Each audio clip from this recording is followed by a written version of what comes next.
Okay, right, really quickly, let's recap what we've done. This topic's divided into three, and we've looked at the Native Americans and their way of life. We've looked at the early settlers, the mountain men, the gold miners, and the Mormons. Then we moved on to the middle section, the conflict on the plains. We've looked at the Civil War, we looked at the start of the Civil War, what caused it. We've looked at how it impacted the people that lived through it, and we've looked at Reconstruction after the Civil War. Last time, which is about 3 weeks ago now, my apologies, we looked at the Indian Wars, and we looked at the permanent Indian frontier, the Treaty of Fort Laramie, and then Little Crow's War, Black Kettle's War with the Sand Creek Massacre, and Red Cloud's War. We ended looking at the winter campaigns.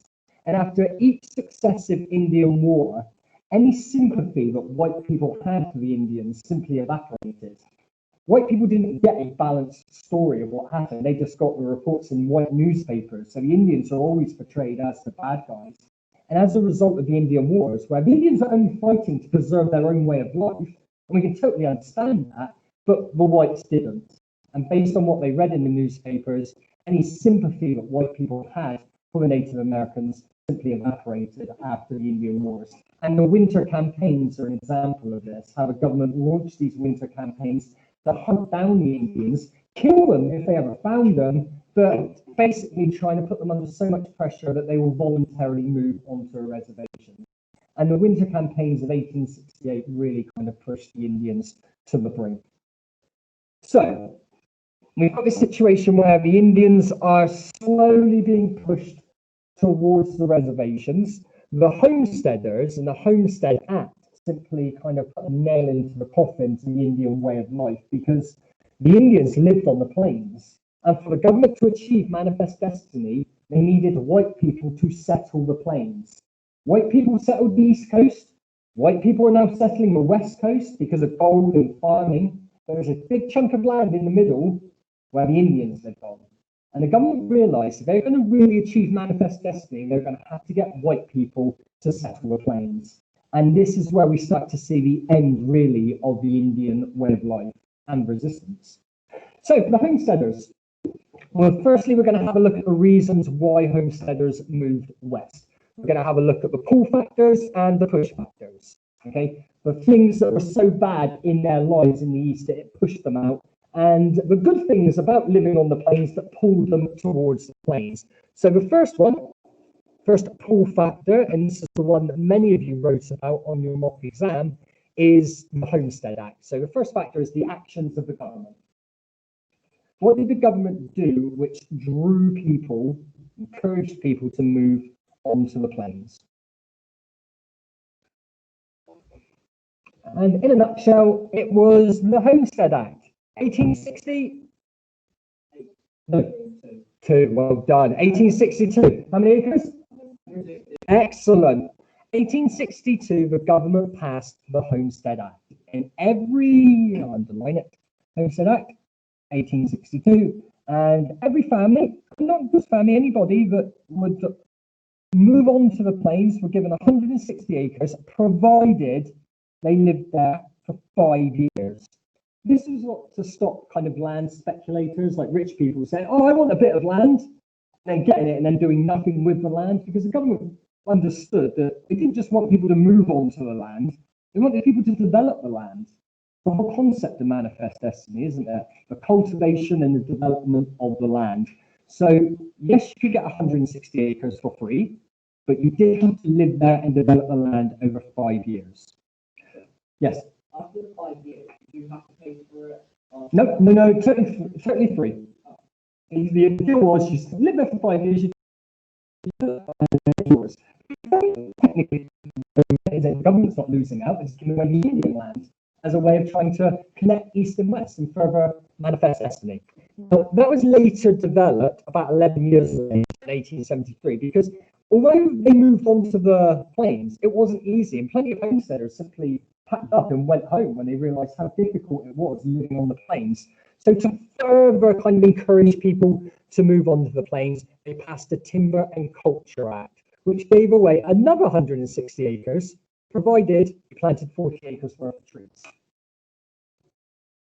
Now, the Timber and Culture Act is just an extra bit of information. If you can remember the Homestead Act, 160 acres, 1862, then that's pretty good, okay? That would be good. But the Timber and Culture Act was used by the government to further encourage migration onto the plains. Why 40 acres worth of trees? For future, absolutely realise that there are very few trees on the plains, and we need timber to build out of, timber for construction. So here's another 160 acres, but you must plant 40 acres worth of trees. It was future planning. It was actually later reduced to 20 acres because they realised actually planting 40 acres worth of trees is actually quite a chore, quite a challenge. So they reduced it to 20, but you don't need to know that, don't worry. So that's the first factor, first pull factor. The second really big pull factor that pulled people onto the plains was the action of the railroads. I'm going to do railroads later on if we have time, hopefully. Now, there were two companies that started to build the railroad the same year as the Homestead Act was introduced. Okay, they started to build a transcontinental railroad. Now, to pay for this, because the railway companies ran out of money, and they appealed to the government, hey, give us some money to finish this off, and the government said no. But what they did give the railroad companies was, no, I just said that, no, they wanted money, they took no. Come on, somebody remember. Oh, you got a massively high mark on your mock exam. What did they do?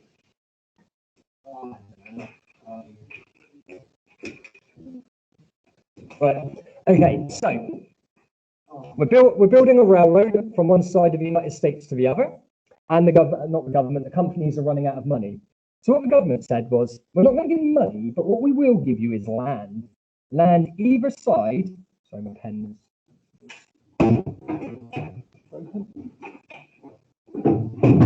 The government gave away land either side of the railway line, huge blocks of land. And they said to a railway company, here you go, this is yours. Sell it and use the money to finish building the railroads. So the railway companies were given all of this land and told to sell it. And they did. They sold it cheap as chips just to raise the money, okay, because they given so much land. And they sold it so cheaply that it encouraged lots of people to continue moving on to the plains.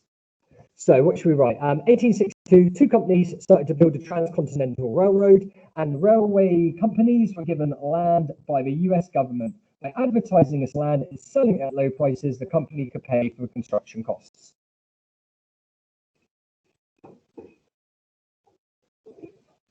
And they sold it incredibly cheap. They advertised it all around the world. I think they made, I've got to look this up, I think they made 500,000 posters in like Norwegian, Swedish, and other European languages, and just sent them all to Europe, saying, look, free land in America, buy it, come over and live here and seek your fortune. And for people who were relatively desperate and didn't have much, this was like a massive opportunity. You couldn't have dreamed of owning this much land in the east of the United States, but hey, there are possibilities that you could have never dreamed of before.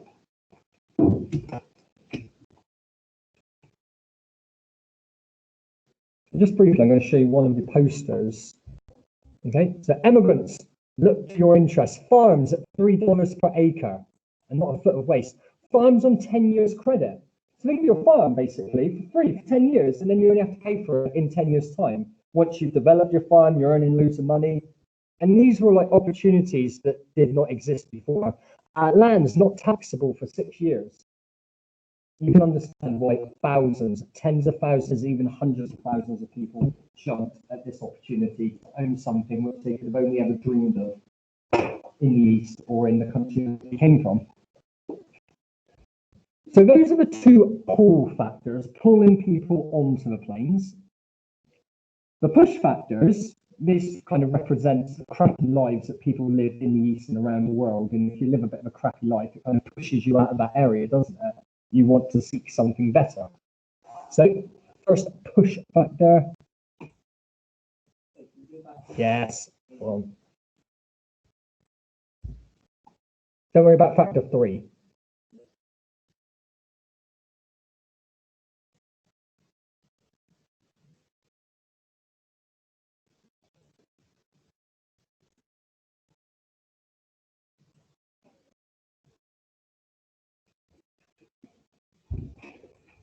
So the US government and the railway companies both worked as pull factors. They were offering stuff which pulled people, migrants, onto the plains. How much are you writing down, Don? Good. Good. Excellent. Okay, right. Push factors. There are 3 push factors, and we're only going to write down 2. We're not going to worry about Europe so much. We're going to focus on the push factors on the eastern states. So this is people living in the east, and unless you already had a business or you had lots of money or you had land, trying to acquire new land in the east was difficult. There wasn't much land, and the land which was available was very expensive. Yet here was land in the west, which was being given away for free or at very, very low prices. So there were shortages of farmland in the heavily populated eastern states, and once the Civil War ended, the ex-soldiers were desperate. You got to imagine, like the Civil War is in being fought one day, so all the soldiers have employment, they're being fed 3 times a day, they have clothing, they're given a bed and all of this stuff, and all of a sudden the Civil War ends. So all of those tens of thousands, hundreds of thousands of soldiers are not needed anymore. I don't know. He wanted to do his like little celebration thing. I don't know. I'm sorry. I thought it was in his room. He was meant to be on detention duty. He managed to get out of that. Tracy's doing it for him so he could do this thing. I sent my apologies that I couldn't do it because I want to revise. I don't think it. No, but Tracy's definitely do it. I saw the email chain. Yeah. So sorry. I'm not available now because I'm recording this for like YouTube purposes, and you know, you're on it as well. Yeah. Okay, so that's one of the push factors. Life in the East was just, it was challenging. Unless you already were established in business or with land, trying to acquire new land or businesses in the East was difficult. It was expensive. And lastly, the Civil War soldiers, this was an opportunity for them because when the Civil War was over, they were unemployed. The army had given them 3 meals a day. The army had given them their clothing, their bed, and now they're unemployed. So life was challenging for them. And the final push factor is from the southern states. There were lots of black families that became homesteaders because it was an opportunity, wasn't it? At the end of the Civil War, this is better than sharecropping, for example, working for your old white master. So many black families took up the opportunity of being homesteaders. So black Americans were still persecuted even though they had been set free from slavery, and crops had failed and people were hungry. I wish it gave a little bit more detail there. I would like to know what crops had failed, but let's not worry about it too much. So, yeah, absolutely. The West was like the land of opportunity because racism really existed in the South. And that was the big issue. Racism obviously existed in the North, but if you went North, you could have lived a much more equal life if you were black. And if you went West, it's just like the land of opportunity, a new life. And again, for a black family who previously were property, now they could own property, and they could own more property than they could have ever dreamed of. So these are the factors that pushed and pulled people onto the plains. And was there a most important one? I think it's probably the Homestead Act, offering up 160 acres. It gave black families opportunity. It gave ex-Civil War soldiers opportunities. It gave people who were just looking for a new life opportunities that if it wasn't there, people probably wouldn't have gone west. Not en masse anyway. Okay, now we have to look at the problems and the solutions of the homesteaders, and this is what you should have been writing about on your mock exams. When they spoke about the importance of the homesteaders in the development of the West, well, you could have spoken about the Homestead Act being an important factor in the development of the West, encourage people to move west. You could have spoken about the railway companies, you could have spoken about the Timber and Culture Act. But another group of reasons, or group of ideas that you could have spoken about was how the homesteaders overcame problems, thus paving the way for other migrants. Because the first homesteaders, when they moved onto the plains, they had a hard life. Crops failed, they found they couldn't plough the land, the extremes in weather, it was all really, really It was a difficult existence, but they persevered and they were able to overcome those problems, which paved the way for future generations to settle the plains. So I would argue that the homesteaders played a massive role in the settlement of the West and the plains in particular. So I'm going to move off of this textbook now if you're happy with that one. And go to this one, which is a little bit better for the problems and the solutions. So first one is subheading, or maybe main heading, problems. Let me move that down so people online can hear. Problems of living on the Great Plains, and then we'll have a look at the problems of farming the Great Plains and then how they overcame those problems, because there's a massive amount of overlap between living and farming.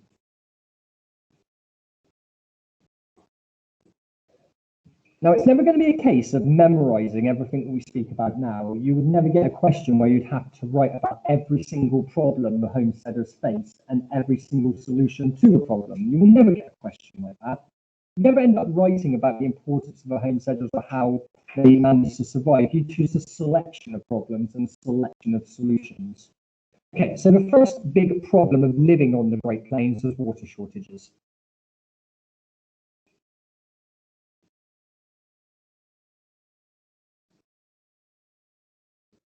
Now, you can link that to living. You need water to drink, you need water to wash with, you need water to wash your clothing.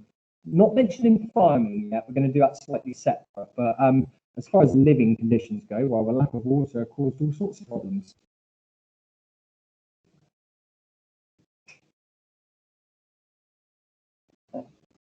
Next one is extremes of weather, and I can even zoom in a little bit.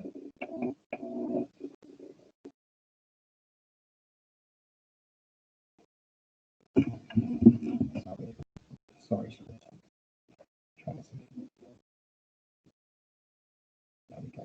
So the extremes of weather. The weather on the plains was extreme.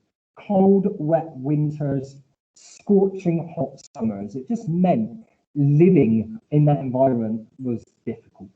So what should we say? Extreme weather, hot in the summer, cold in the winter, low rainfall, although I just did say it was wet. And very windy, fierce winds. Just miserable. We're added to the miserable existence of living on a homestead. Yeah, absolutely. But people like live in big houses and things like that. Like Kansas is a prime example of where the homesteaders moved to.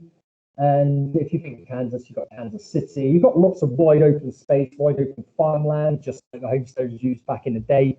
But now you have big cities and everything, so it's a bit more comfortable. But regarding the fierce winds, have you ever heard of Tornado Alley? That's right through the plains. You've got Kansas, Nebraska, and others I'm not sure of. But they call that stretch of America Tornado Alley, and the homesteaders moved directly in to Tornado Alley. So that caused problems just living. Fuel, no wood to burn for heating. Their solution, and it shouldn't be here, but they've mentioned it here, so we might as well mention it, was buffalo chips. How done? It did, oh, absolutely. It made the homestead stink. It would have made your food stink of poo. It would have made your clothes stink of poo. But it was something you would get used to. You've got no other options. Yeah, absolutely, 100%.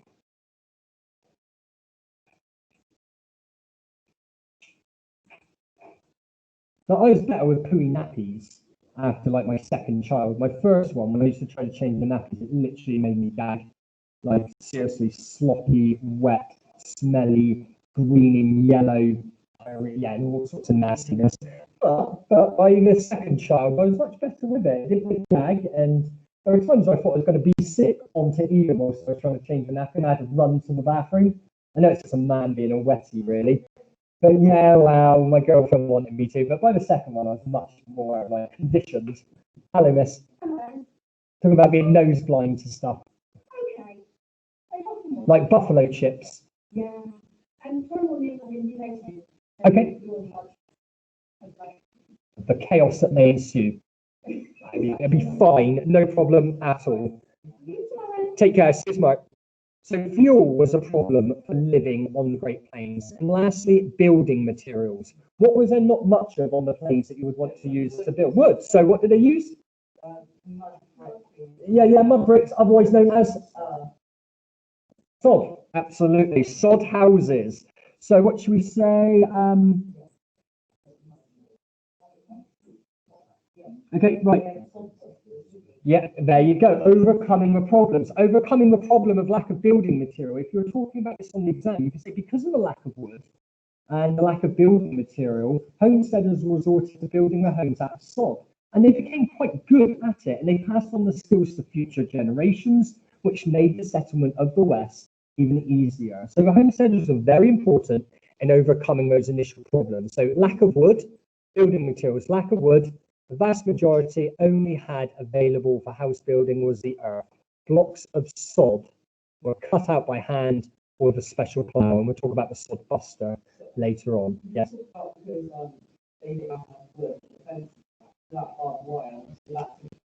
Absolutely, 100%. Barbed wire was something that I would wanted to see on your answer about how the homesteaders were able to overcome those problems, making the development of the West easier for future generations. So you might want to talk about Daniel, is it Halliday, and the self-governing windmill? Remember that? That meant you could have a well wherever your homestead was. It didn't need to be near a river. You drill a well, you have one of these windmills, and it can draw water from underground. You can pump it from underground. Cool. This is in Africa. Yeah. I saw a story about a young boy that changed the lives of his village and his community by just having a bit of an interest in electrical engineering and stuff like that. He built his own windmill out of scrap bits that were just lying around. I think we're talking about the same thing. Yeah, cool stuff. Smart boy. So, sod houses. We're not going to write down too much. Hopefully you can talk about a sod house without us writing it down now, but it was quite a miserable existence. It was really dusty during the summer, wet and sticky mud during the winter, full of vermin in the form of mice and cockroaches and locusts and things like that. Exactly, yeah, cleaning was hard. So sod houses, and it mentions it here, okay? It says about dirt and disease, but sod houses were difficult to keep clean. Lots of pests, such as bed bugs, fleas, mice, and snakes. It was difficult to keep clean because of water shortages, and illnesses were common amongst homesteaders. Once again, you don't need to write all of that down. Make a few notes. Homesteads, sod houses were quite a miserable existence. There was lots of disease, lots of dirt, lots of dust, lots of wet mud during the winter months, lots of pests and vermin and snakes and other things. It's just a miserable existence.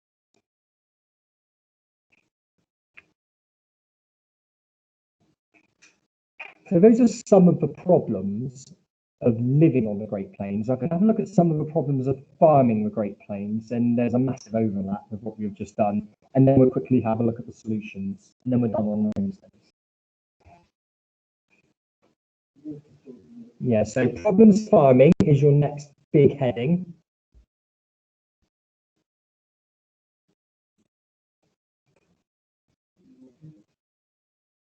We are going to write about water shortages, but we're going to include it underneath extremes of weather.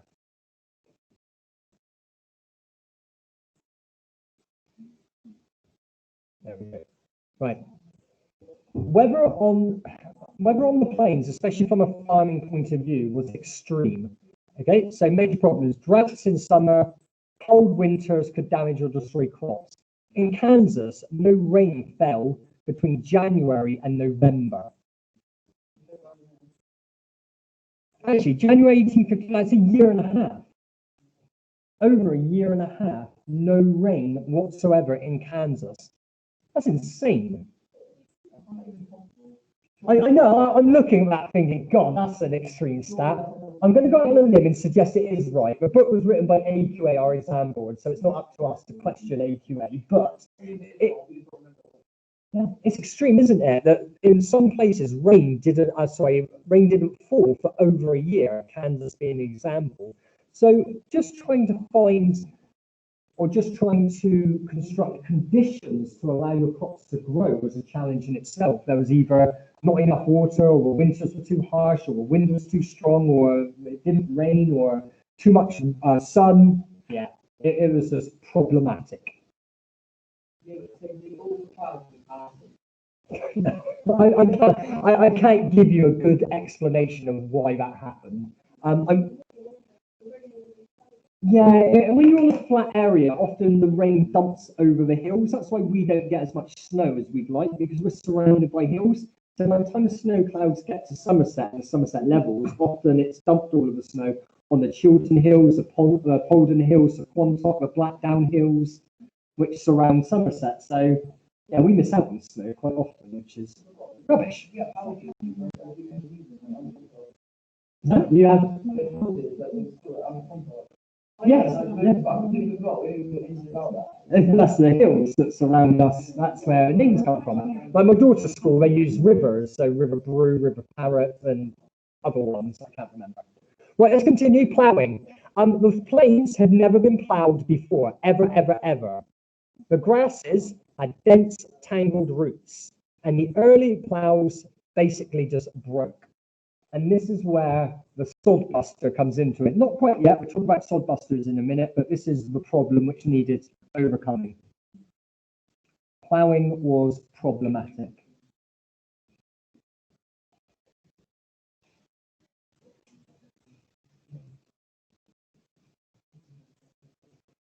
Next one. Remember, you don't need to memorize all of these quite.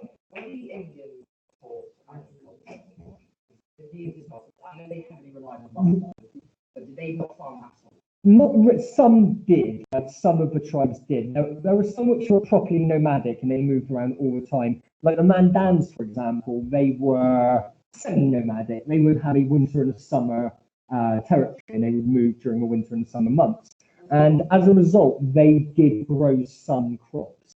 Like Little Crow's war, their crops failed. Cutworm devastated their corn crops. So when they moved onto the reservation, the government must have provided some assistance in some way and saying, look, it's going to be beneficial for you if you farm this stuff as well. So if you grow corn, and it just so happened in 1862, I think it was, Little Crow's War, cutworm had devastated their corn crop. And that's one of the reasons why they were starving. As also the fact that there was limited buffalo because they were living on a small reservation and yeah, so on. So growing crops was a problem. Traditional crops did not grow well on the plains. Things like maize and barley. Does it say there barley? No, it just says maize was planted but didn't grow very well. So we needed to overcome that problem and find a crop which did grow well on the plains. And that's what the Homesteaders did. And it paved the way for future generations. And then lastly, I just saw a program about this. In Africa, they've got a massive issue with locusts at the moment. And they're worried it's moving into locust season and they're already struggling with crop failures. And they're thinking that if the locusts come in the way they did last year, then millions of people are going to die. So summer natural hazards. Summer so prairie fires was one natural hazard. Buffalo was another natural hazard.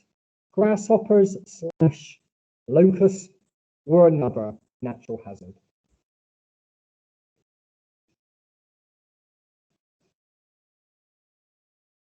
And all of this made farming the plains somewhat problematic.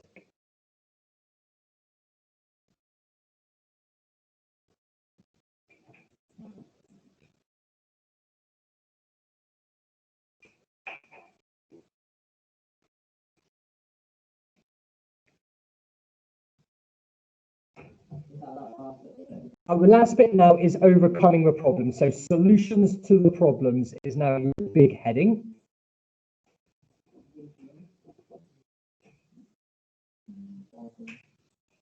Yeah, barbed wire, windmills, sod busters. What was the wheat they planted? Turkey red wheat. He did really well on his mock. He got 9. You got 9? Yeah, well done. I don't mean to embarrass you, but you did do very well. You did well. Well done. You got an 8, didn't you? Yeah, so well done you. You're just missing some detailed knowledge. That's all it was. I marked the American West paper, and that was my biggest concern from my group. Sorry? You do, and you have more than you think, and you're doing the right thing now by coming along. You're putting the effort in when others aren't bothering, so you're going to pick up more than you think. But exams suck in so many ways because they put you there, they put this paper in front of you, and they just leave you with your own thoughts. And what's frustrating is often when I'm teaching and I'm trying to get people to remember something, if I just give them the first letter of the word, it jogs their memory and then they know it. So to put them in an exam where they might miss that detail is unfair when just a simple letter can jog their memory. I think you should be able to take in a crib sheet, one side of A4 with notes on. I think that's probably why you don't allow it, but yeah, you try to get the whole topic just on one side of A4 paper. Right, come on then. Overcoming the problems. The first big solution to a problem, and this solves the water issue, the lack of water issue, which is a problem farming and living, is windmills. So what should we write? 1874, Daniel Halliday invented a self-governing windmill. All that means is it moves based on where the wind is. If a wind is blowing in this direction, it will face it. When the wind changes, it moves to follow it. We've got one out there, haven't we? Yeah, that's a self-governing windmill. It changes depending on wind direction. And what that meant was, where is it? It could pump, this windmill could be used to pump water from underground. So that helps with living. It means that you could have fresh water to drink, to cook with, to wash with, but it also helps with farming. There wasn't much rainfall on the plains, and as a result, growing crops was difficult. So if you could, before a windmill, you had to have a homestead near a river. Now you could build a homestead wherever you wanted, drill a hole down, put a windmill there, and drag the water, draw water, pump water from underground. It's just about getting down to that water level, the water table. So, windmill, Daniel Halliday, self-governing windmills. Next one. Also ties in with the lack of rainfall, and it's dry farming. It was a technique which the homesteaders pioneered. And basically, they ploughed their land when there had been heavy rain or snow. And it forces that moisture deep into the soil and it stops it evaporating. Oh, we're getting down to the hard winter wheat. We're going to skip over growing a surplus. That's just nonsense. What that means is they just grew extra. Well, that's just obvious, isn't it? If you know that your crops might fail, then I'd grow a bit more than I actually need. No,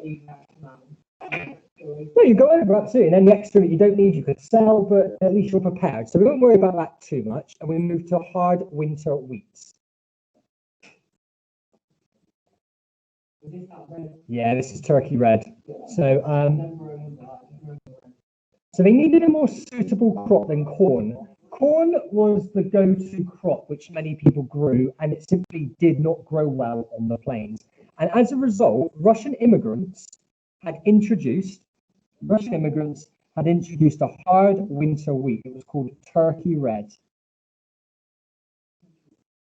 And these crops flourished, and the homesteaders grew it, or rather, the homesteaders who grew it were successful. Now, this was never done on purpose. This was just by accident. It's not like the Russians knew what they were doing when they were coming over, but they brought seeds and whatnot with them. And it turned out that some of these seeds, turkey red in particular, flourished on the plains. It enabled the homesteaders to grow enough food to ensure they didn't starve to death, grow enough food that they could potentially sell, or even store for hard times. That's growing a surplus. Go on. Imagine they had other stuff as well. They're farming animals, so there's a certain amount of meat, a certain amount of dairy, maybe. Anything you hunted like buffalo, and the homesteaders did hunt and eat buffalo, absolutely, of course they did. And I do imagine they grew other things, Don, but if I'm being totally honest, I don't know any other examples of crops that grew well on the plains. Turkey red's fine, okay? Remember that for an exam. You'll make the markers smile and you'll get good marks. So where are we? We're nearly done now.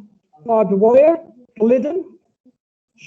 Glidden invented barbed wire, which meant that you could fence and protect your crops. It means you could stop wandering buffalo trampling your crops. it meant that you could create fields of different crops. There wasn't a cross-contamination. Just made life easier to say, look, this is mine. Also, imagine like you two, you're farming right next door to each other. Don's a little bit of a lazy farmer. He doesn't really look after his animals. They're all disease-ridden, and they keep kind of mating with yours and spreading disease into yours. And now you can fence yours away from Don's, keeping dirty animals away from yours. Okay, so that's barbed wire. John Deere. Deere? I don't pronounce that. Farmers amongst you. I thought it's deer. Somebody told me it's dairy. Dairy. Okay, I'll take your word for it. You seem certain with that. He still produces tractors today, although he's a long time dead. Before he built a tractor, he pioneered the sod buster. He built and developed a sod buster, which they used to plow the land. And then he went on to develop lots of new things for the farming industry.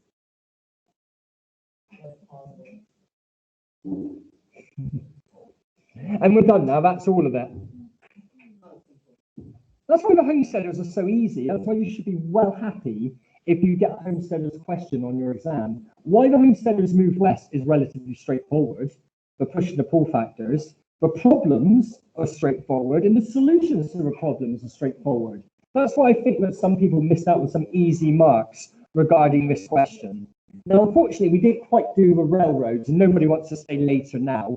But what we will do when we get back after Christmas, we will do the railroads, the Battle of Little Bighorn, and the consequences of the Battle of Little Bighorn as quickly as possible, because that means then we can get on to the conflict and tension revision. We can start looking at the Treaty of Versailles, the League of Nations, and then Hitler's foreign policy and his actions. So once again, thank you so much for attending.